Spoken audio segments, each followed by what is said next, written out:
Recevez mes chaleureuses salutations, très chers amis téléspectateurs. Bonjour et bienvenue sur SOS Docteur TV, la chaîne utile, la télé qu'il vous faut. Bien sûr, vous êtes dans l'émission Le Plateau du Bien-être. Aujourd'hui, c'est mardi avec la team de mardi qui s'est bien installée déjà en studio avec Ezekiel, Marie-Esther. Bonjour. Bonjour. Vous allez bien? Bien, bien. Très bien, merci. Super. Bien sapé, bien habillé, intéressant. Tout comme toi. Merci bien beaucoup. Habillé. Merci beaucoup. Aujourd'hui, tu es dans le traditionnel. Ah ouais, justement. Tu sais, c'est important d'aller revisiter les sources. Exactement. C'est très important. En tout cas, ça te va bien. Merci beaucoup, sauf que c'est pas gratuit. Moi, je prends les compliments avec les mesures d'accompagnement nécessaires. Donc voilà, c'est ça un peu la différence avec moi. Alors, Ezekiel? Bonjour William, bonjour Marie, bonjour aussi à nos chers amis amoureux du plateau. Le bien-être, c'est un plaisir pour moi toujours d'être avec vous les mardis, mercredis, vendredis. Aujourd'hui, mardi, j'espère que la semaine a bien débuté pour chacun de nous tous. Et voilà, pour vous aussi, j'espère que ça va bien démarrer. Bien sûr, comme tu peux le constater d'ailleurs, on a commencé hier en force et puis bon, on continue aujourd'hui. C'était chaud, hein? Ouais, très chaud. C'est chaud, hein? Très chaud. Mais tu sais, avec la team de lundi, c'est pas de la blague. Depuis les saisons antérieures, ouais. N'est-ce pas? C'est toujours choqué. Vraiment. Marie-Esther? Oui, ça va. Bonjour William, bonjour Ezekiel. Ezekiel qui ressemble à un sénateur ce matin. Ah ouais, carrément. Ben, reçois. Il faut recevoir, c'est bien. C'est bien. Je profite en même temps. En tant que directeur de cabinet, tu me fais appel, tranquille. On ne sait jamais. Pose le dossier. Voilà.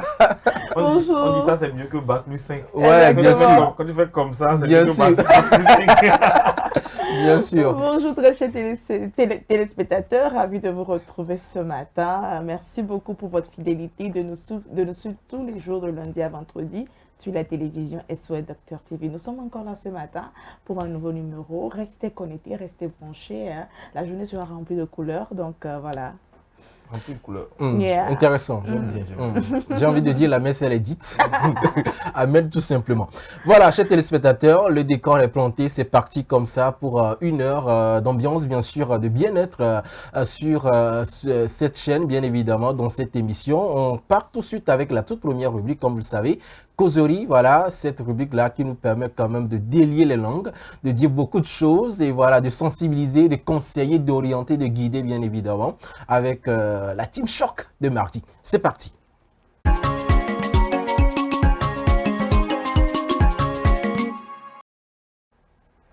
La causerie du jour s'intitule « Le temps guérit-il vraiment toutes les blessures ?» Est-ce que le temps guérit-il vraiment toutes les blessures? Et quand on parle de blessures, bon, c'est pas forcément des blessures physiques, hein. Blessures physiques, oui, mais il y a des blessures émotionnelles également, des blessures intérieures. On parle aussi de blessures de l'âme, il y a beaucoup de blessures. Exactement. Et puis bon, voilà, bon, on a parlé de blessures physiques, on doit parler de blessures spirituelles, je sais pas trop, mais bon, de toute façon, c'est... Physique et morale. Ouais, voilà, effectivement. Donc, est-ce que le temps guérit-il vraiment toutes les blessures? Donc, ensemble, ici, sur ce plateau, on essaiera quand même d'apporter nos éléments de réponse pour étayer un peu ce sujet, pour éclairer aussi la lanterne des téléspectateurs qui nous suivent aujourd'hui dans cette émission. Le temps guérit-il vraiment toutes les blessures? Ou bien, tout simplement, il nous apprend à vivre avec la blessure? Je vous écoute, madame, monsieur. Franchement, je pense que déjà tout le monde vit les choses, chacun vit les choses à sa manière, tout le monde vit ses émotions, ses blessures, voilà, ces moments de faiblesse à sa manière. Mais je pense que le temps suffit parfois, mais pas tout le temps. C'est-à-dire qu'il y a des situations dans lesquelles je pense que le temps permet de ressentir moins de douleur par rapport à une situation donnée.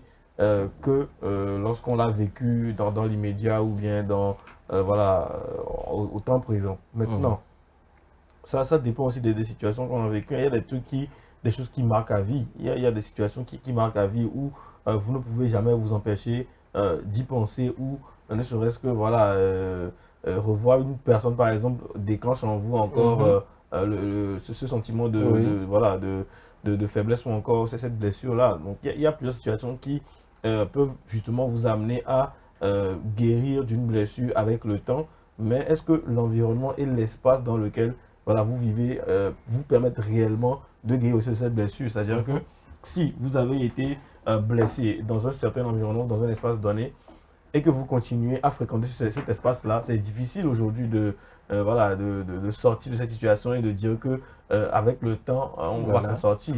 Parce que là, le temps ne devient plus le seul facteur. L'environnement et l'espace aussi rentrent en jeu maintenant. Bien sûr. Donc, est-ce que le temps seul va pouvoir faire l'affaire? Je ne pense pas.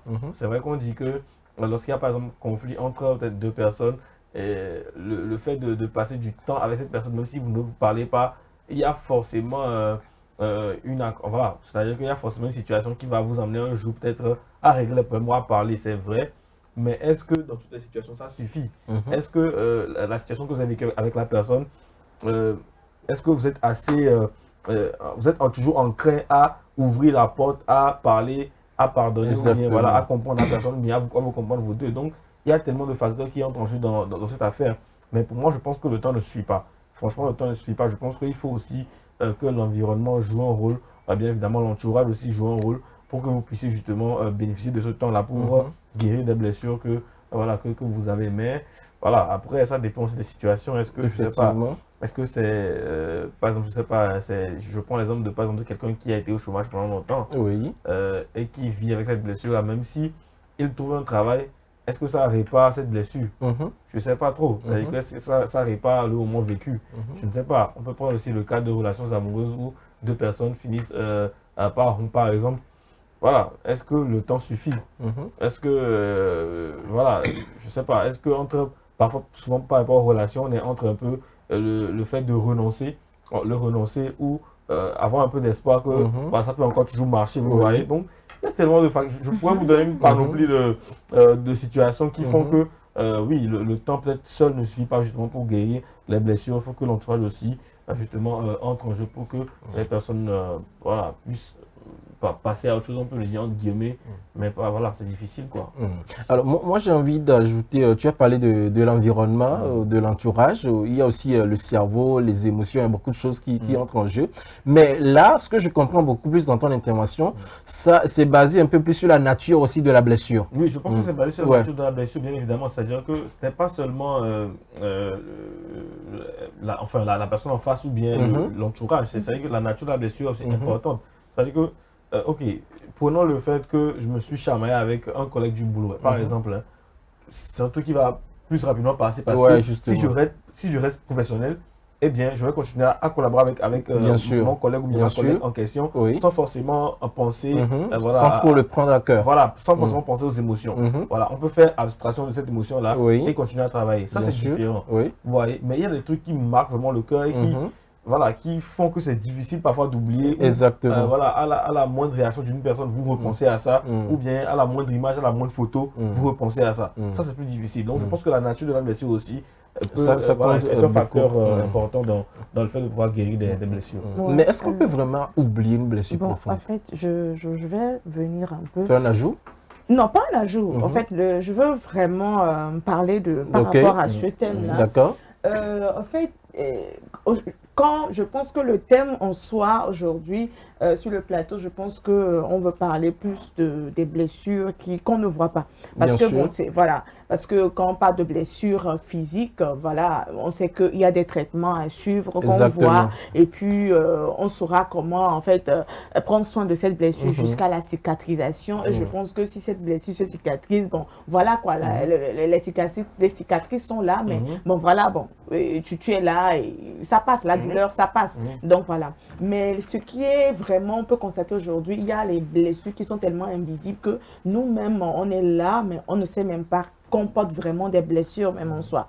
Pourquoi est-ce que je dis ça? Aujourd'hui, par rapport à l'histoire des blessures et tout le monde a eu, comment dire, un vécu. Tout le monde a eu à vivre dans une famille, dans des conditions, dans des environnements où peut-être des situations qui ont eu à traumatiser telle personne, qui ont eu à faire souffrir telle personne. Le chômage, par exemple, que Ézéchiel disait tout de suite, qui est une blessure parce que tu as souffert, il y a eu des, comment dire, des jours ou bien des temps où tu n'as pas eu à manger, genre tu as vécu l'humiliation, tu as vécu le rejet, tu as vécu la trahison, beaucoup de choses. Donc on doit savoir qu'il y a différentes sortes de blessures. Par exemple, les gens qui ont subi le viol, qui ont subi, comment on dit, la maltraitance, les abus, c'est des blessures qui sont là. Maintenant, nous devons savoir que ces blessures-là, ils ont un processus de guérison. Il faut suivre un traitement. De la manière dont tu peux avoir une blessure physique et que l'on peut voir de l'œil nu, et qu'on peut dire que tu as telle blessure, il y a tel traitement, je pense que nous devons prendre conscience que ces blessures-là qu'on ne voit pas à l'œil nu, ces blessures-là doivent suivre aussi un traitement. Et quand on parle de traitement, le temps est l'un des traitements parce qu'avec le temps, la personne peut guérir. Et aussi, vous allez voir que, comment dire, quand on prend par exemple le temps, des fois, tu peux être blessé, par exemple, par l'humiliation, on peut t'humilier et tout, tu peux dire, ok, c'est passé. Mais quand tu vas revoir la personne, tu vas te rendre compte que non, c'est pas vraiment passé. Tu ressens quelque chose en toi. Donc, ça veut dire en fait que tu n'as pas eu vraiment le temps de faire ce travail de guérison intérieure. Est-ce que cette personne-là, elle a tort de pouvoir... Non, elle n'a pas tort. Mais juste que, en fait, comment dire, c'est une sensation qui ne devrait pas être continuée par là. Vous allez voir, par exemple, certaines personnes qui ont vécu, par exemple, le viol ou bien une déception. La personne, peut-être, en te racontant l'histoire, peut-être que la personne peut commencer par pleurer. Vous pouvez voir que ça veut dire que cette personne, la blessure est toujours vivante. La douleur toujours là. Mais si on accompagne cette personne dans un travail de guérison profonde et qui peut prendre, ça dépend de tout un chacun de nous, qui peut prendre des années, 2 ans, 3 ans, 5 ans, 10 ans, 15 ans, ça dépend de comment est-ce que chacun reçoit la guérison. Et ça nécessite plusieurs facteurs. Et ça, l'environnement tel que Ézéchiel le disait tout de suite. Quand tu veux guérir et que tu restes toujours dans le même environnement où on t'a blessé, où on t'a piétiné, ça ne peut pas aller. Tu as besoin en fait de rester maintenant dans un environnement sain, pas d'environnement toxique. Tu peux être dans un environnement toxique où tu as vraiment subi de la maltraitance. Tu ne peux pas recevoir ta guérison en continuant par restant là. Ou par exemple, prenons une relation toxique. Tu ne peux pas guérir en continuant par fréquenter cette même personne qui est toxique pour toi. Exact. Donc, il faut vraiment d'abord faire une séparation. Moi, je crois qu'avec le temps, tu peux guérir. Pourquoi est-ce que je dis ça?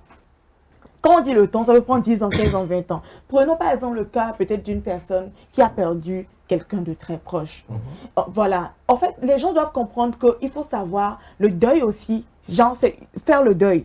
La perte d'une personne, c'est une blessure. Bien sûr. Des fois, les gens disent, ok, je peux pleurer sur le coup, mais on va penser peut-être qu'on a oublié et tout. Mais avec le temps, tu vas te rendre compte que tu n'as pas vraiment fait le deuil. Parce que quelqu'un qui a vraiment fait le deuil, qui a pleuré, qui a eu le temps de lâcher prise et tout ça, la personne peut facilement peut-être parler de si c'est son père, de sa mère ou bien c'est la personne peut facilement parler de cette personne et même parler des bonnes choses de cette personne-là, les moments vécus sans que la personne n'ait pas en fait cette douleur, genre comme au début en fait de l'amertume et tout ça là. Ce serait comme peut-être un souvenir, oui, la perte de la personne a laissé un vide et tout, mais la personne peut vraiment parler, même des fois même témoigner de ce que la personne a fait et tout ça. Donc pour moi, je me dis, guérir de ces blessures-là, c'est possible. Mais il faut savoir d'abord identifier ces blessures. Il faut savoir être conscient de ces blessures. Il faut savoir en parler à des personnes.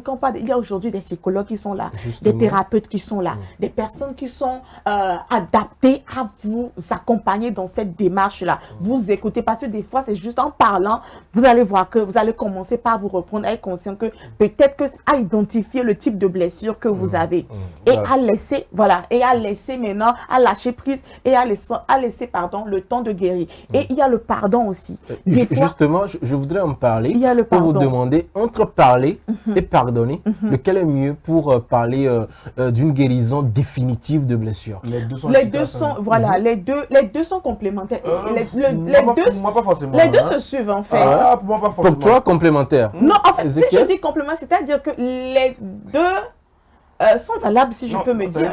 Si tu dis comprendre, ça veut dire qu'il faut non seulement parler et pardonner. Et pardonner. Bah, bon, ok. Il y a certaines personnes qui peuvent ne pas parler, mais peuvent pardonner. Oui. Mais est-ce que ça nous mène réellement à ce résultat-là de guérison définitive? Moi, je me pose la question. Moi, je pense qu'aujourd'hui, en tout cas, dans le cas précis, si on prend le fait d'une question, il faut forcément pardonner.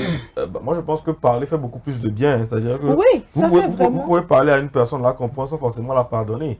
C'est vrai que ne pas pardonner à la personne ne vous envoie pas à l'étape de la guérison complète, mais vous n'êtes pas obligé. Moi, quand on parle du temps aussi, ben, le temps, c'est ce qu'on en fait, c'est pas juste le temps, c'est aussi ce qu'on en fait. C'est-à-dire qu'on peut laisser défiler les années, les mois, etc., sans avoir de résultat. Exactement. Mais si on ne fait pas quelque chose du temps, eh bien là, c'est problématique. Exactement. Mais est-ce que la décision de pardonner suffit? Mais moi, je pense que ça ne suffit pas. Maintenant, est-ce que la décision de parler pendant ce temps, justement, est-ce que ça ne fait pas beaucoup de bien? Moi, je pense que le temps, c'est-à-dire que le temps en soi, ok, avec le temps, le choc passe un peu. L'intensité baisse. On est d'accord. Maintenant, est-ce que ça fait qu'à un moment donné, on n'y repense pas? Ou est-ce que la blessure ne se réveille pas? Est-ce que pardonner, c'est oublier? Question. Il faut faire cette nuance parce que les gens pensent qu'aujourd'hui, si je dis, ok, tu m'as fait ça, on en parle et je te pardonne, c'est pas fini. Moi, ok, je suis capable de pardonner les pires choses de cette vie, mais ne pas oublier. Si vous oubliez, en tout cas, personnellement, je parle pour moi, si vous oubliez, c'est votre problème. Parce qu'une personne que vous pardonnez... Ne pas oublier voudrait dire que la personne est rancunière. Le pardon ne garantit pas que la personne ne peut pas refaire la même chose après. Est-ce que cette personne est rancunière si elle n'oublie pas?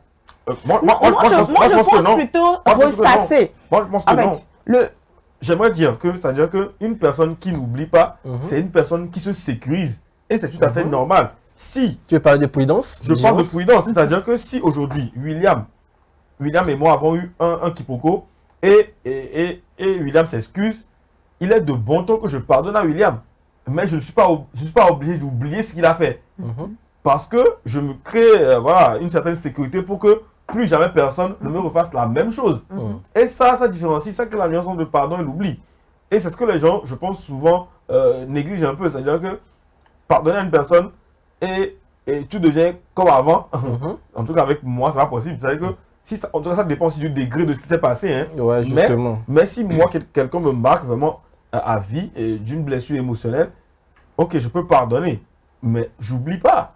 Je n'oublie pas. Tu prends juste des précautions. Je prends des précautions, je suis prudent parce que je me dis que si la personne est capable de faire ça une fois, c'est vrai que les gens changent, etc. On connaît le discours. Mais si une personne est capable de me faire ça, la personne peut la refaire, bien évidemment. Ou une autre personne peut me la refaire.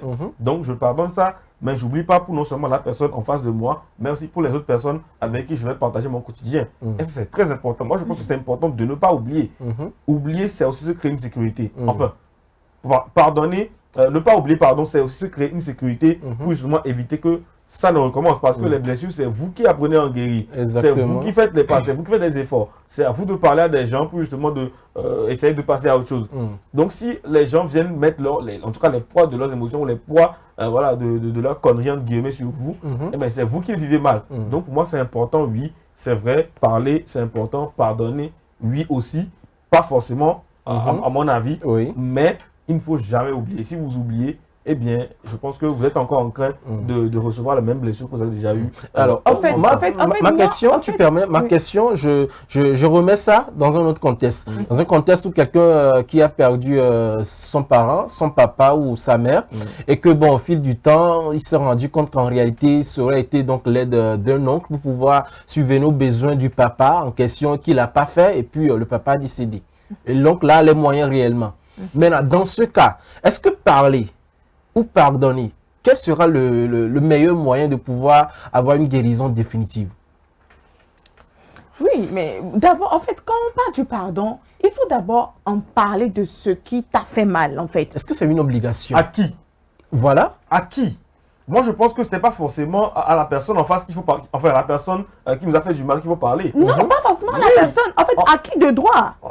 À qui de droit? Même, bon, quelqu'un que tu penses que cette personne a la capacité ou bien potentiellement... En fait, moi c'est une précision que je voulais faire parce que quand on dit de parler, les gens pensent directement à la personne en face avec qui il y a eu le quiproquo. Non, pas forcément. Des fois, tu n'as même pas la chance de reparler à la personne ou bien ce n'est pas forcément. Mais juste que le travail se fait de ton côté. Tu peux choisir la personne qu'il faut. Il y a quelque chose qui te tracasse dans le cœur pour te libérer. Tu en parles. Et voilà, là, tu identifies peut-être que la personne t'a déçu, la personne t'a trahi, la personne t'a humilié. Tu dis. Et maintenant, en fonction de ça, en fait, le travail commence quand tu vas décider maintenant, ok, je laisse tomber cette histoire, je lâche prise, je le pardonne. Et puis bon, voilà, je passe à autre chose avant. Parce que vous savez, le truc, c'est que quand tu ne pardonnes pas, toi-même, tu es, comment on dit, dans une prison à toi. Oui, parce que, en fait, pourquoi tu dis ça? Quand tu n'oublies pas, en fait, il y a des choses, hein, c'est comme si, en fait, quelqu'un t'a fait quelque chose, la blessure est là, la cicatrice est là, d'accord? Mais jusque, en fait, pardonner ne t'empêche pas, en fait, de ne pas, peut-être, reparler à la personne. Si tu vois la personne, tu peux lui parler. Si tu vois la personne, ça ne veut pas dire, la relation ne peut plus vraiment être comme ça, mais tu es en train de te préserver. En même temps, mais là, ça dépend aussi des gens. En même temps, décider de ne pas lui parler, c'est peut-être ma façon à moi de me protéger et de ne plus tomber dans ça. En fait, c'est peut-être ma façon de faire le deuil. Voilà, et ça prend du temps en fait.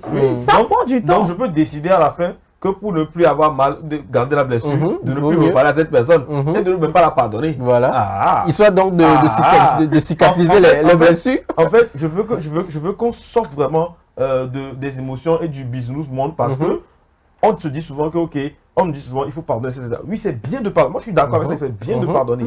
Mais je vous dis qu'il y a des situations où, dans votre cœur, vous avez tellement mal que vous n'avez même aucune envie vous n'avez déjà pas envie de penser à la personne, penser à la situation en général. Vous voyez, donc, c'est tellement difficile parfois qu'on ne peut même pas demander aux gens de pardonner ça.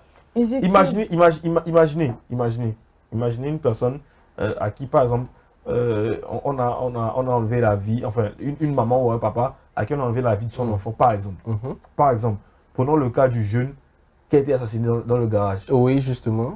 Vous allez oser un jour dire à ses parents de se mettre devant les auteurs de ce fait-là et de dire à ces gens-là qu'ils les pardonnent. Pardonner pour pouvoir oublier. Mais je ne dis pas que c'est impossible, mais je vous dis que c'est le temps, avec le temps. Laisse-moi te choquer. Nelson Mandela en a fait ou bien? Ok, oui. Mais ce que je vais vous expliquer, c'est que entre la réalité du pardon et de,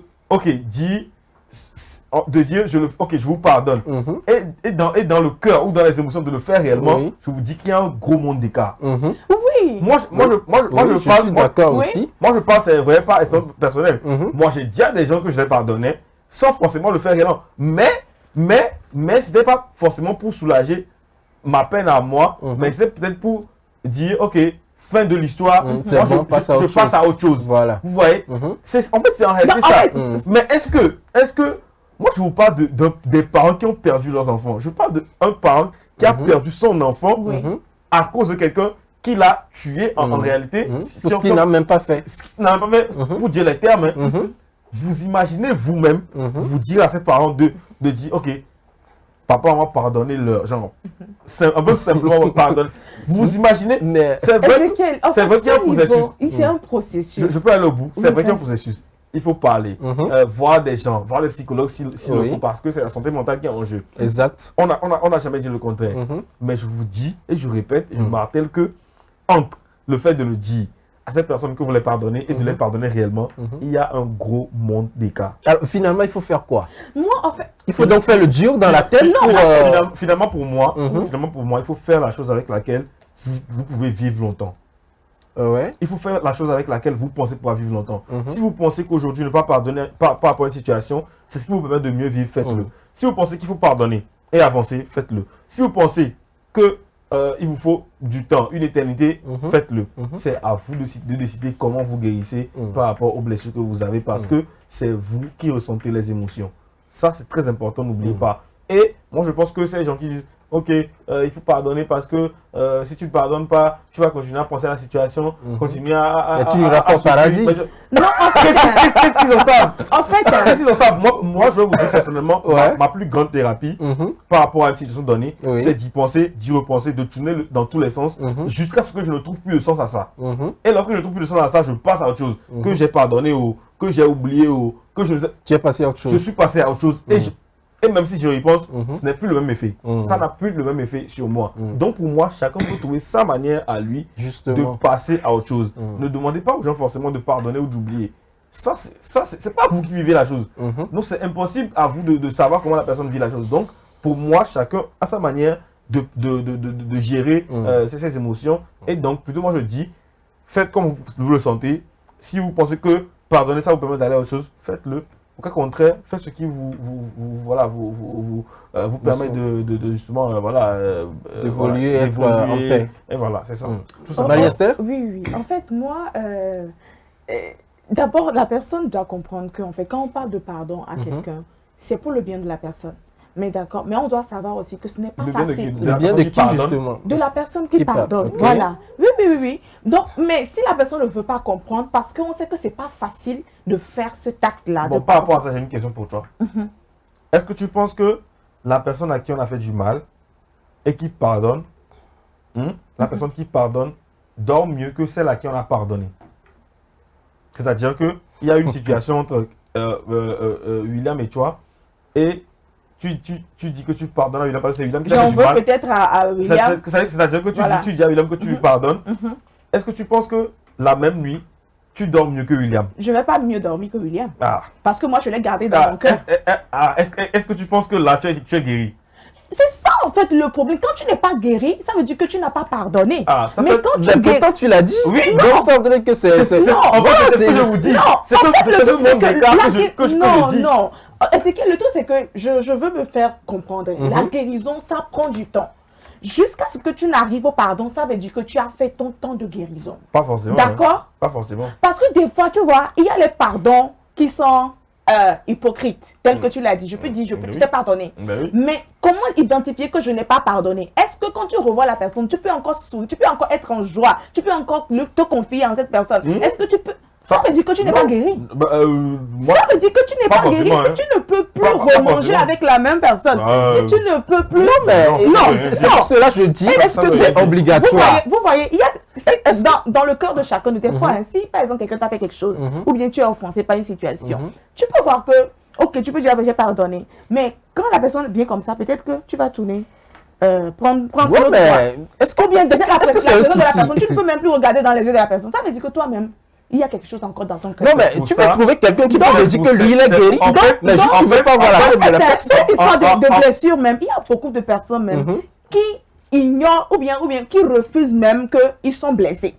Donc, d'abord, le travail doit... Ça, c'est un autre sujet carrément. Donc, le travail même doit se faire. Parce que moi, je ne peux pas voir quelqu'un et je dis, ok, je t'ai pardonné, mais je revois encore la personne. Je n'ai même pas envie de le voir, je n'ai même plus envie de le parler. Dans mon cœur, je n'ai plus la joie. Mais est-ce que c'est pas normal? Puisque tu as parlé de processus, c'est un temps.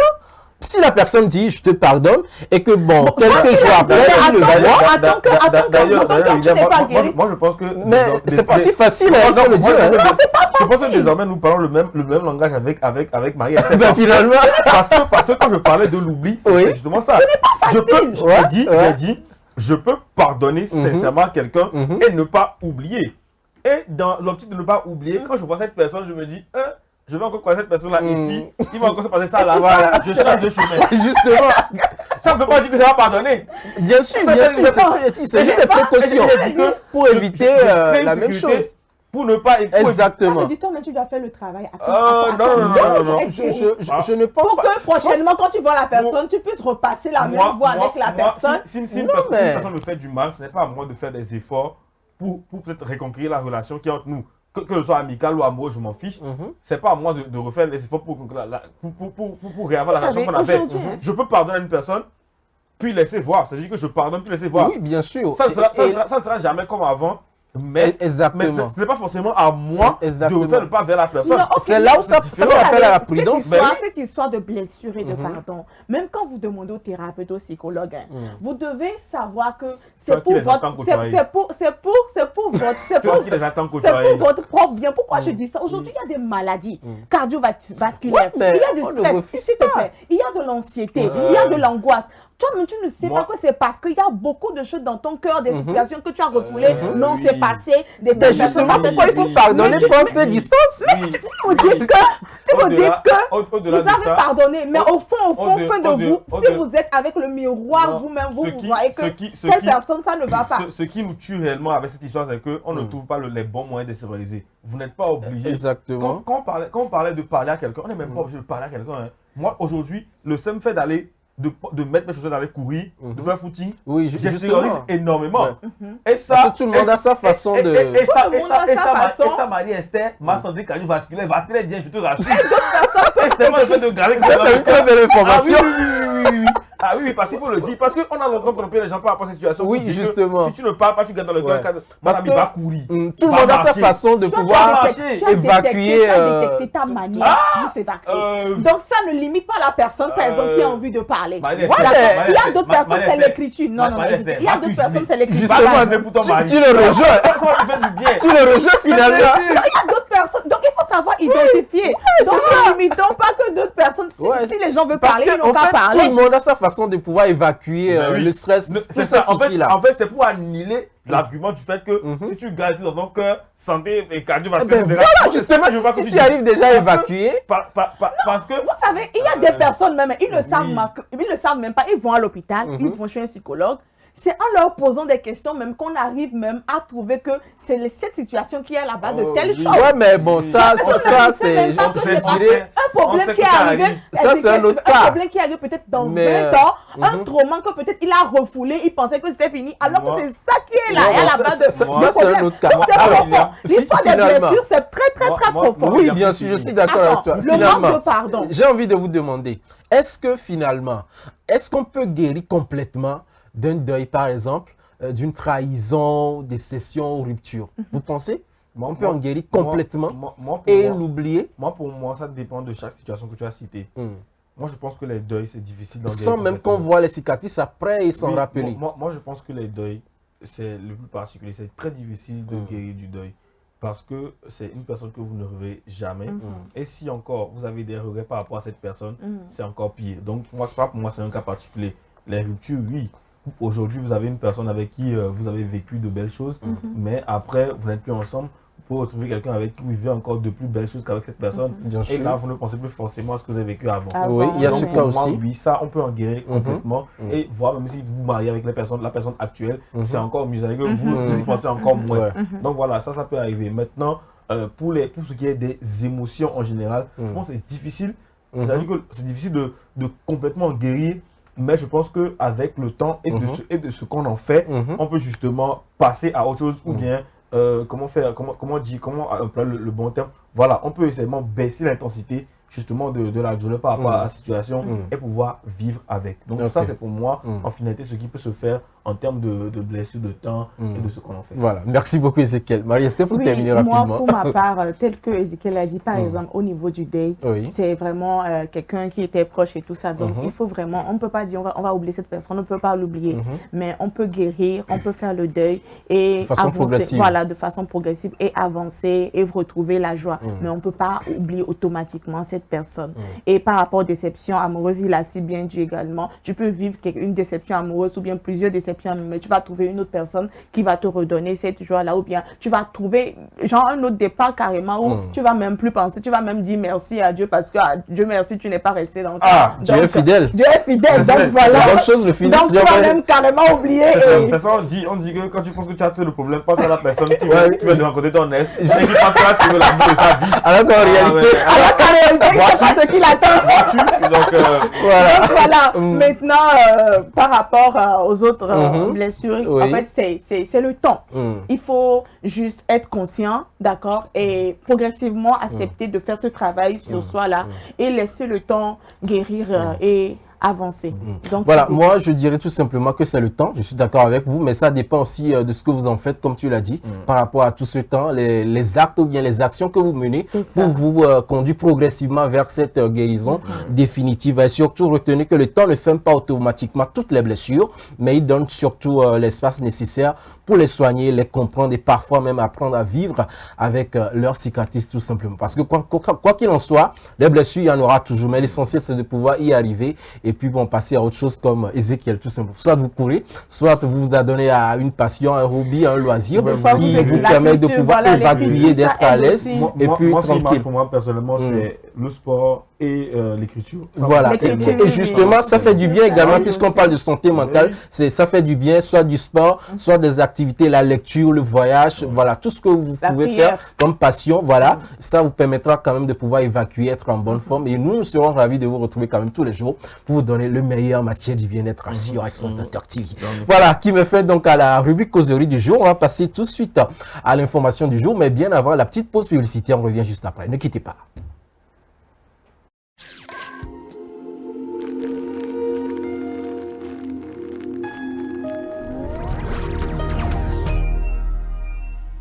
Le 41e numéro de Dagan Magazine met à l'honneur une sportive de haut niveau au Togo, Dagan Elisabeth Adama, née à Fanou. La rubrique santé de ce nouveau numéro nous dit tout sur l'antavirus. Qu'est-ce que c'est? Ses symptômes et modes de transmission. Et la rubrique bien-être, quant à elle, nous parle du sommeil réparateur, les habitudes à adopter pour bien dormir. Dagan, c'est aussi plein d'autres rubriques pour prendre soin de notre santé. Dagan Magazine, le magazine de la femme togolaise pour la femme. Téléphone plus 228 70 86 44 44 70 26 60 60 Lomé, Togo. À l'hôpital, quand on est malade, stressé ou pressé, chaque minute compte. Chercher la bonne personne ne devrait jamais être une source d'inquiétude supplémentaire. C'est pourquoi, au Togo, une nouvelle mesure est désormais en vigueur dans les formations sanitaires. Le personnel de santé porte des tenues réglementaires harmonisées, facilement reconnaissables grâce à un code couleur simple et clair. Par exemple, blanc, c'est le médecin. Blanc au col bleu, c'est l'infirmier. Rose rayé, c'est la sage-femme. Désormais, selon le service recherché, consultation, soins, maternité, pharmacie ou appui au service, vous identifiez plus rapidement le bon professionnel. Des gestes simples. Regardez la couleur de la tenue, lisez le nom et la fonction et avancez sereinement. Dès l'entrée et dans les couloirs, suivez les panneaux et affichages pour savoir vers qui vous dirigez. À défaut, adressez-vous à l'accueil qui vous orientera. Ensemble, pour un hôpital plus lisible, plus organisé et plus efficace au service de tous.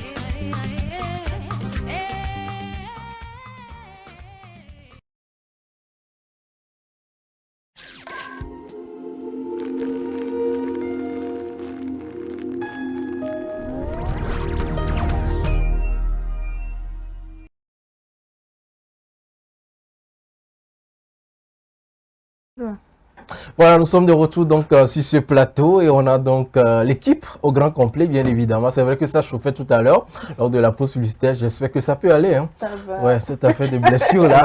On a déjà mis au dos. Voilà, on ne sait pas s'il y a des blessés parmi la team ou bien bon. Il y a des blessés, tout le monde est blessé. Justement, Hein. c'est Tout le monde possible est par notre blessé. expérience personnelle. Sinon, ben, Tout le monde est en bon. processus de guérison. Hein. Ouais, J'ai senti mais- de l'autre côté qu'il y avait vraiment des blessures. Merci Blandine et bienvenue d'ailleurs. Merci. C'est comme ça que tu vas. Bonjour à tous.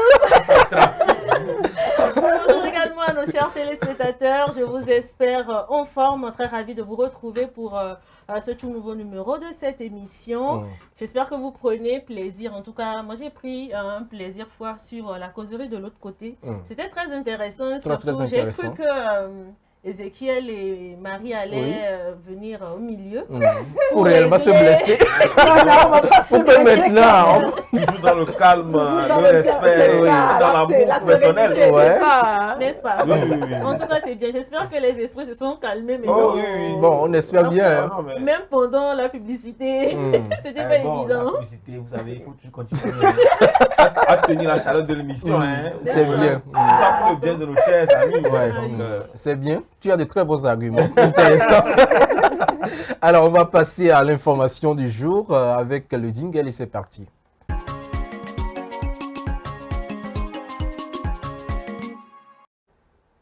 Eh bien, au Ghana, une espèce emblématique des fonds marins est aujourd'hui menacée de disparition. La raie guitare, autrefois très présente le long des côtes, se fait de plus en plus rare. Entre pollution des océans et pression croissante de la surpêche, ce poisson paie un lourd tribut à l'activité humaine. Reportage. À l'aube, à Apam, à 80 km à l'ouest d'Accra, des dizaines de bateaux de pêche rentrent avec leur prise de la nuit. Parmi les poissons pêchés, des raies-guitares, également appelés essénés par les locaux, qui les pêchent depuis toujours sur ces côtes. Je suis dans ce métier depuis longtemps. Nous vendons un mélange d'espèces comme le poulpe, les crabes, les poissons. Et c'est grâce à cela que j'ai pu subvenir aux besoins de ma famille et payer les frais de scolarité de mes enfants. Fraîche ou séchée et salée, la raie-guitare est consommée dans des ragoûts ou des soupes au Ghana. Tandis que ces nageoires, très prisées, se vendent très cher sur les marchés internationaux à destination des consommateurs chinois. Mais cette espèce qu'on trouvait autrefois en abondance se fait de plus en plus rare sur les étals. Un déclin constaté au fil des ans par les vieux pêcheurs. Pour ce qui est de la taille des raies-guitares, maintenant nous avons la petite taille. À l'époque, on trouvait des petites, des moyennes et aussi des grandes. Mais sur une décennie, ça a diminué. On ne voit plus ces grandes tailles. En cause, la pollution, le changement climatique et l'évolution des pratiques de pêche. En Afrique de l'Ouest, les populations de raies-guitares se sont effondrées.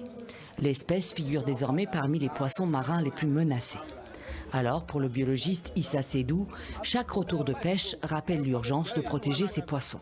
Et pour sauver cette espèce confrontée à l'une des crises de conservation les plus méconnues au monde, il a choisi une approche pragmatique. Au départ, on a discuté avec les pêcheurs. On voulait savoir vers quel autre moyen de subsistance ils souhaiteraient réellement se tourner s'il devait y avoir une interdiction de l'exploitation des raies-guitares. Et la majorité d'entre eux ont choisi l'élevage d'escargots. On a donc opté pour l'élevage d'escargots sur la base des préférences exprimées par les pêcheurs eux-mêmes. Dans les communautés côtières d'Adjoa et d'Apam, des familles de pêcheurs élèvent désormais des escargots géants dans des enclos en bois. En parallèle, Issa Sédou et les pêcheurs ont créé leur propre aire marine gérée localement. Ensemble, ils ont identifié et cartographié 15 km² d'habitats critiques où les raies-guitares se regroupent.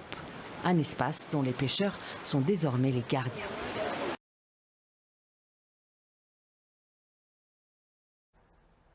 Voilà à l'instant le reportage consacré donc à la pollution et à la surpêche de l'autre côté de la raie-guitare qui donc entraîne un certain danger. On passe donc à la rubrique santé-environnement aujourd'hui. On va parler d'un fait assez pratique et fréquent d'ailleurs dans nos ménages de nos jours. On parle donc du linge séché à l'intérieur de la maison, un risque pour la santé.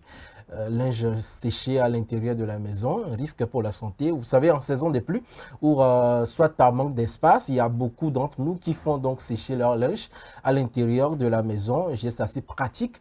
Mais est-il sans danger pour notre santé? Parce que, surtout pour les femmes qui accouchent dans les périodes des saisons pluvieuses, voilà, qui ont souvent cette difficulté-là, ils sont obligés donc de pouvoir sécher cela à l'intérieur pour éviter quand même de petites, je sais pas, des maladies par rapport donc à cette situation. On va en parler dans Santé Environnement, le linge séché à l'intérieur de la maison, un risque pour la santé. C'est parti avec le jingle.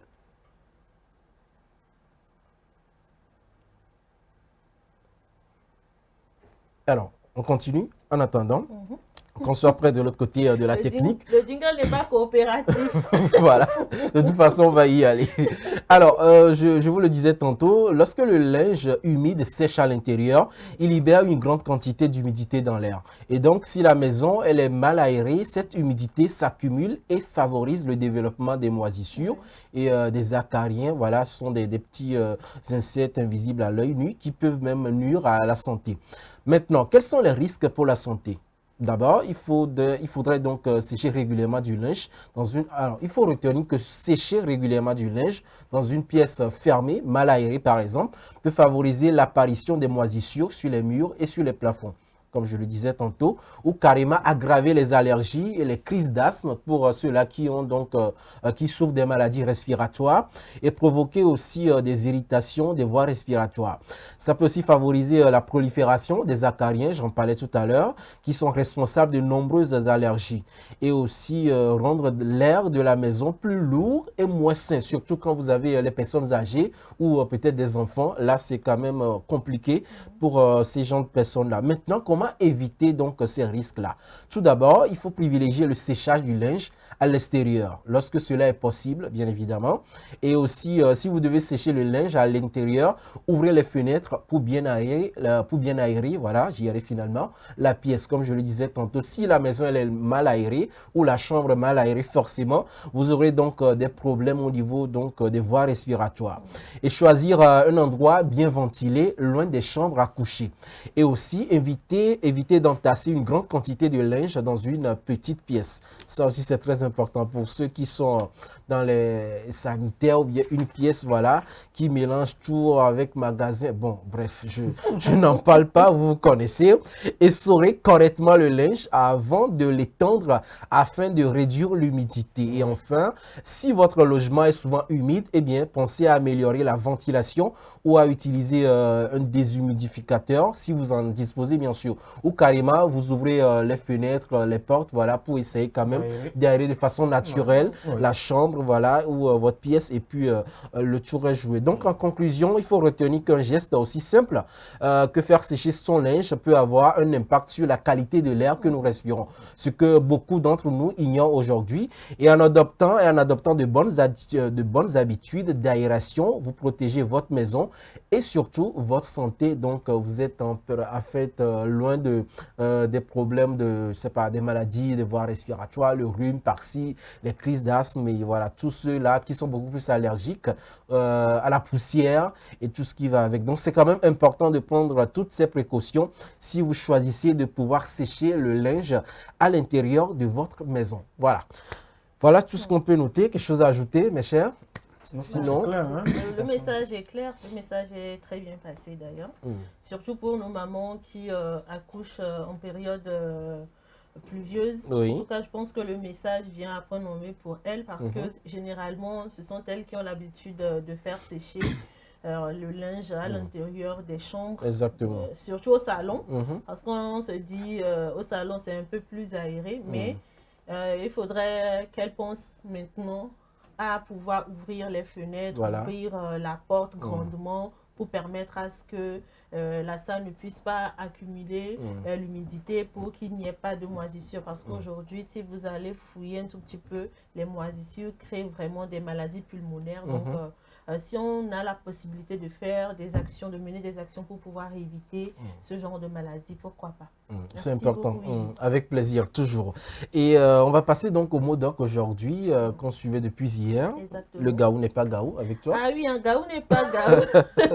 Premier gaou n'est pas du tout gaou parce que Gourou pensait qu'il était voilà, le gaou, mais il a rencontré plus gaou que lui. En tout cas, ceux qui étaient là avec nous hier ont eu la possibilité de découvrir cette belle réalisation. Alors aujourd'hui encore, c'est le deuxième jour. Vous allez suivre les mots doc avec le titre Premier gaou n'est pas gaou. Et n'oubliez pas tout juste après, jouer au quiz pour pouvoir être sélectionné le vendredi dans cette émission et espérer repartir avec des lots. Les mots doc.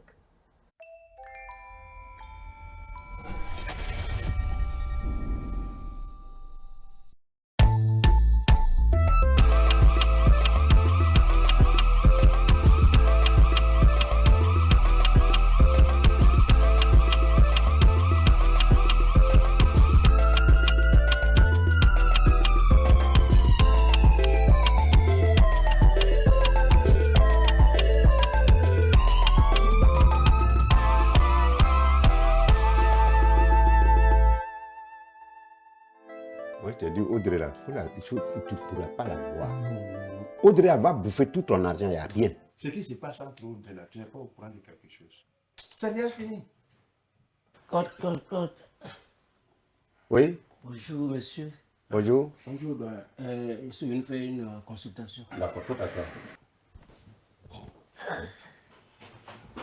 Je crois que c'est un villageois qui vient d'arriver à Abidjan. Non.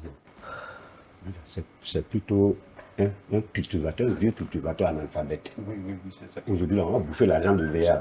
Et VA, il y a l'argent dedans. Non, c'est l'argent, hein. Aïe. Et VA, ça c'est Cararo. Le vieux? Oui. Consultation là, c'est 50 000, hein? Hein? Oui. Une simple consultation? Consultation, il n'y a pas son simple, hein? Le vieux, tu veux guérir, non? Oui. Ici, là, c'est la meilleure clinique d'Abidjan. Il n'y a pas santé dans le pays. C'est normal que ça coûte cher.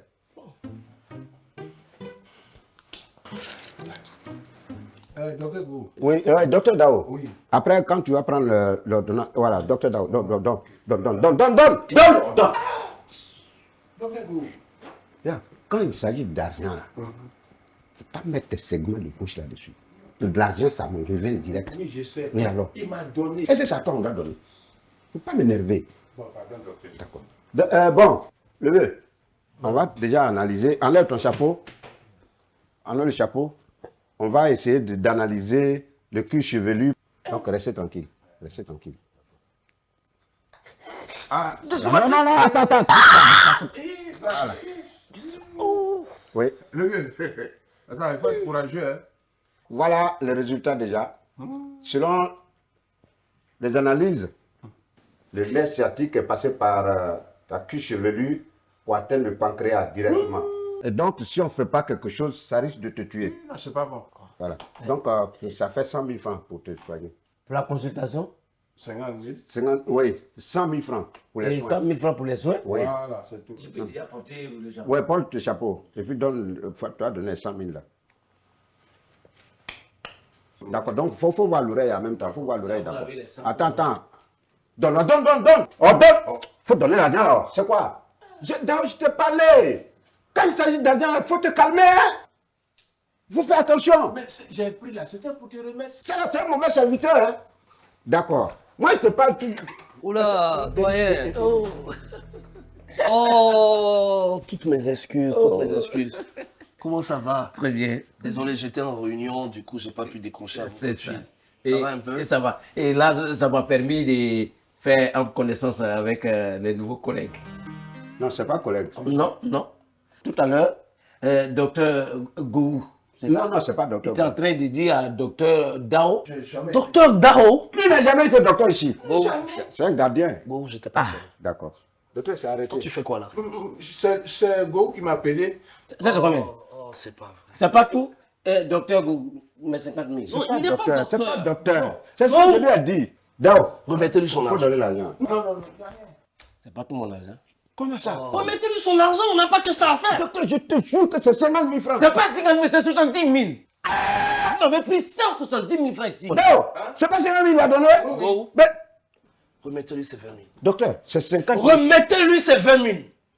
Ça, c'est mon propre argent même que je vais lui donner maintenant. Remettez-lui son argent. Bon, ça fait 50 000. Non, mais il y a 5 000 dessus. Voilà. Venez avec moi. Voilà, les comptes sont bons. Docteur est fâché. Le vieux là, il est dangereux. Hein?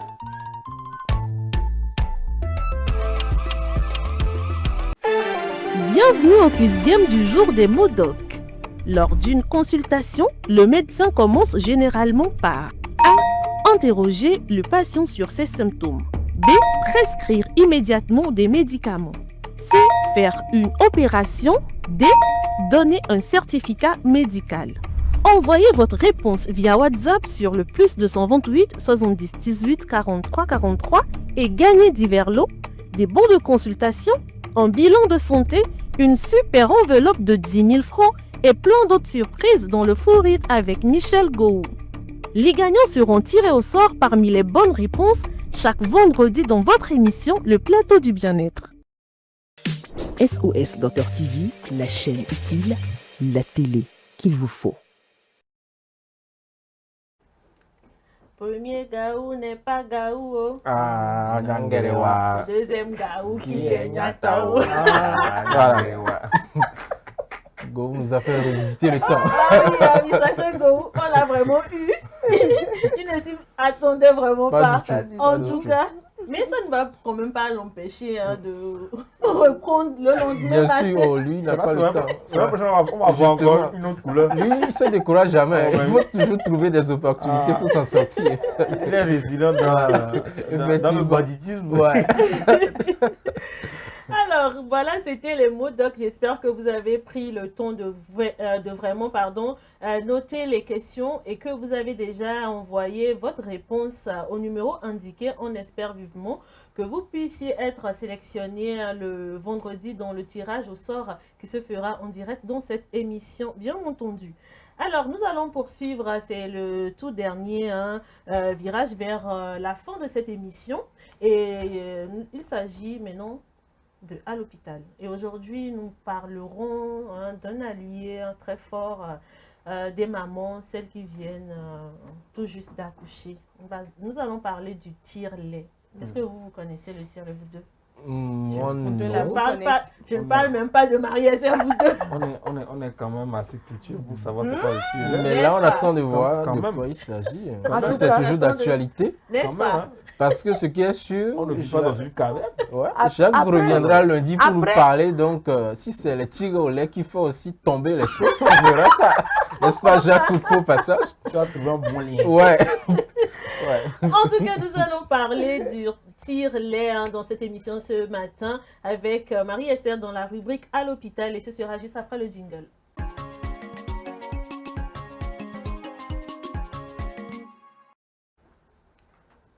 Voilà, donc on est de retour, Marie. Aujourd'hui, tu nous parles du tire-lait déjà pour les novices qui sont en train de nous suivre comme quelqu'un à ma droite. Bon, et devant moi, moi j'aimerais bien déjà que vous m'aidez dans une petite émission. Dites-moi un peu, calmez-vous. Vous êtes des gentlemen, des hommes, dites-nous un peu quoi. Par rapport à quoi? Vous êtes debout. Ah ouais? Par rapport à quoi? Par rapport au tire-lait, hein? Le tire-lait, c'est pas notre domaine. Que vous utilisez pour extraire le lait de... Pour tirer, tout simplement. Oui, d'une maman qui vient d'accoucher. Qu'est-ce que vous voulez me dire? Ah, Ezekiel! Oh, ça alors! Mais celle-là, elle pense qu'on vit dans une caverne. Hein. Mais c'est pas possible. J'ai pas encore d'enfant. Ezekiel a sauvé l'honneur des hommes sur ce plateau. Le syndicat, il représente pas la bonne. Non, j'ai pas encore d'enfant. Même pas. Mais attendez. Mais attendez. Un peu de quand même là. Mais attendez. Non, mais c'est bon, c'est bon. Vous êtes le père responsable. Bon, d'accord. Bon, avance. Okay. Alors aujourd'hui, nous allons parler du tire-lait. Nous savons que l'allaitement maternel constitue un moment important dans la vie d'une mère et d'un bébé. Et je fais un coucou au passage à tous les mamans, celles qui viennent d'accoucher. Vraiment, courage à vous et voilà. Alors aujourd'hui, nous allons parler du tire-lait. Des fois, on peut constater que certaines mamans, après l'accouchement, ne peuvent pas donner directement les seins à leur bébé ou bien d'autres qui doivent automatiquement reprendre le travail et tout. Alors, c'est là que vient le tire-lait pour les aider dans cela. Alors, comment fonctionne-t-il? Qu'est-ce qu'un tire-lait? Comment bien l'utiliser? Comment conserver le lait recueilli? Aujourd'hui, on ne pourra pas aller en profondeur, on va juste parler un peu qu'est-ce que le tire-lait et pourquoi utiliser un tire-lait. Alors, qu'est-ce que le tire-lait? C'est un appareil qui permet d'extraire le lait maternel du sein et de le recueillir dans un contenant. Et nous devons savoir qu'il y a principalement deux types de tire-lait. Il y a le tire-lait manuel, tel que vous le voyez sur l'écran, le tire-lait manuel qui fonctionne grâce à une action manuelle, et le tire-lait électrique qui utilise un mécanisme autorisé pour faciliter l'expression du lait. Voilà, ça c'est un tire-lait qui est manuel. Le choix dépend des besoins de la maman et de la fréquence d'utilisation de sa situation. Pourquoi utiliser un tire-lait? Le tire-lait peut être utilisé dans plusieurs situations. Il y a un maman qui reprend une maman qui reprend le travail et voilà, à son absence, elle doit veiller à ce que son bébé ait du lait. Voilà. Donc, le tire-lait vient aider cette maman-là à recevoir son lait maternel, que puisse donner le lait maternel au bébé à son absence. Et des fois, il y a la situation des bébés prématurés. Ou bien quand il est hospitalisé, il ne peut pas téter directement au sein. Donc là, la maman peut utiliser le tire-lait. Cela peut permettre également à une maman qui a assez de lait dans ses seins, une maman qui a les seins assez remplis, de pouvoir stimuler, de maintenir la stimulation et la production du lait lorsque le bébé ne tète pas suffisamment. Vous pouvez voir qu'il y a certaines mamans, le bébé ne veut pas téter et les seins sont tellement remplis, très mal et c'est lourd. Donc s'il y a ce tire-lait, cette maman-là peut décider de tirer le lait et déposer pour ce bébé. Donc, le tire-lait peut être vraiment un allié pour une maman dans l'allaitement de son bébé. Mais cela dépend de l'utilisation. Alors, comment bien utiliser un tire-lait? Nous devons savoir qu'avec le bébé, il faut toujours veiller à l'hygiène. Voilà. Donc, d'abord, le matériel utilisé doit être propre et correctement entretenu.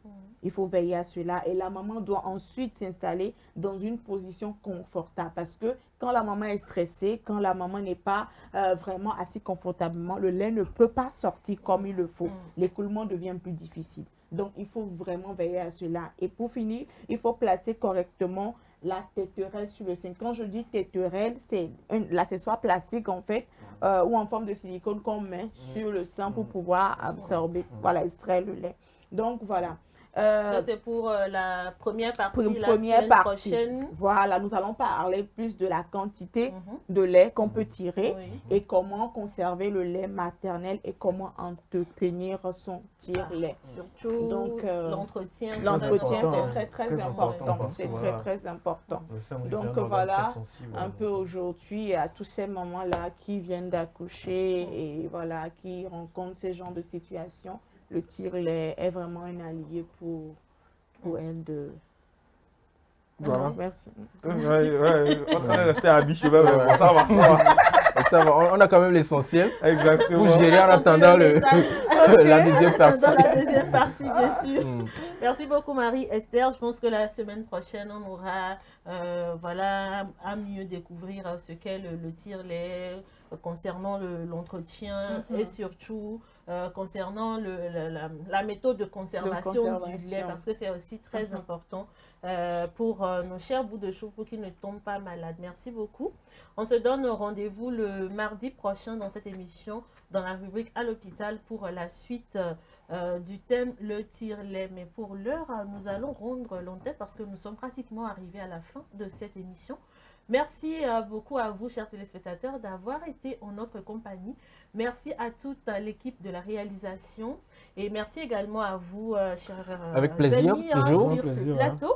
Plaisir. On se donne rendez-vous demain matin pour un tout nouveau numéro du plateau du bien-être. D'ici là, portez-vous bien et surtout, ne zappez pas SOS Docteur TV car nous avons énormément de choses à vous livrer par ici. À demain.